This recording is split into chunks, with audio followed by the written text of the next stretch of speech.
Bien manger, c'est facile à dire, mais comment on fait au quotidien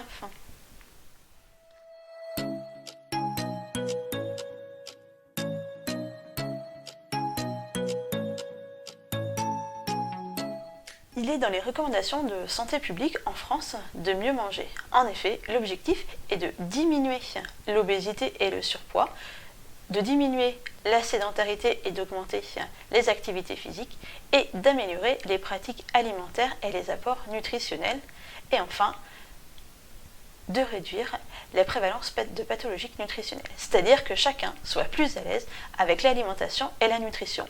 Donc pour cela, les agences de santé publique ont fait plusieurs messages. Je suppose que vous connaissez tous le 5 fruits et légumes par jour.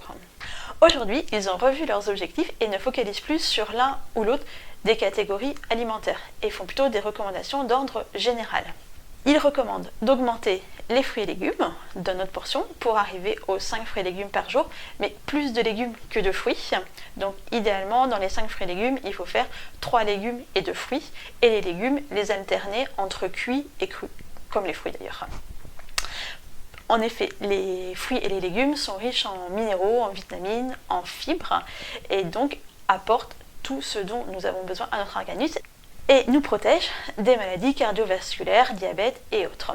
Attention, les jus de fruits ne sont pas des fruits, puisqu'en fait vous n'avez que le jus, que le sucre, il n'y a plus aucune fibre, et les yaourts aux fruits ne peuvent pas être considérés comme des fruits. Tout comme les pâtes aux légumes. Ça ne vous fait pas une portion de légumes. Alors c'est mieux que des pâtes, mais ça ne fait pas une portion de légumes. On considère une portion de légumes comme 100 grammes, entre 80 et 100 grammes. Augmentez également les légumes secs, comme les pois chiches, les haricots secs, les lentilles. Donc ça, vous pouvez en manger 2 fois par semaine, puisqu'ils sont riches en fibres et en protéines végétales. Et bien sûr, il faut augmenter l'activité physique en faisant en moyenne 30 minutes par jour. Mais vous n'êtes pas obligé de faire 30 minutes d'un seul coup. Vous pouvez le fractionner et par exemple faire 3 fois 10 minutes. L'activité physique, c'est pas forcément courir ou faire des abdos au milieu de son salon. Enfin, déjà, ça peut être marcher, des choses simples, même passer son aspirateur, c'est de l'activité physique. Ce qu'il faudrait améliorer, donc c'est limiter les féculents simples pour aller vers des féculents complets. Les féculents semi-complets sont une bonne alternative et une bonne première étape. Donc les féculents, c'est au moins une fois par jour parce que c'est de l'énergie de qualité. Donc dans les féculents, nous avons le pain, les pâtes, le riz. Les pommes de terre sont des féculents et pas des légumes. Donc on peut en manger tous les jours, mais c'est quand même mieux de varier. Le poisson, pareil, il faut essayer de manger un petit peu plus de poisson. Donc le poisson, c'est 2 fois par semaine. Parce qu'il faut également manger des matières grasses, mais en petite quantité. Donc la matière grasse est importante pour notre organisme, cependant il faut de la matière grasse de bonne qualité. Il est préférable d'utiliser des matières grasses d'origine végétale, donc comme les huiles, et de limiter les matières grasses d'origine animale, comme la crème ou le beurre.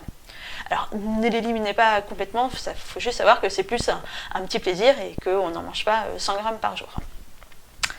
Et les produits laitiers, on a 2 par jour. Bon, alors je sais qu'il y a pas mal de controverses sur les produits laitiers, est-ce qu'il faut en manger, pas en manger.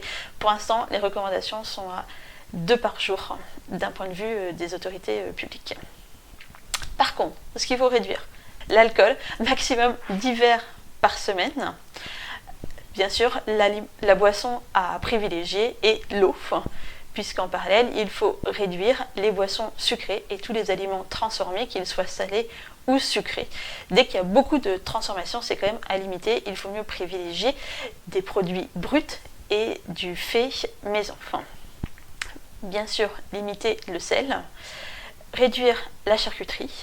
Donc les recommandations aujourd'hui sont de l'ordre de 150 grammes par semaine. Essayez de réduire la viande, donc il est recommandé d'en manger 3 à 4 fois par semaine en alternant les viandes blanches et les viandes rouges.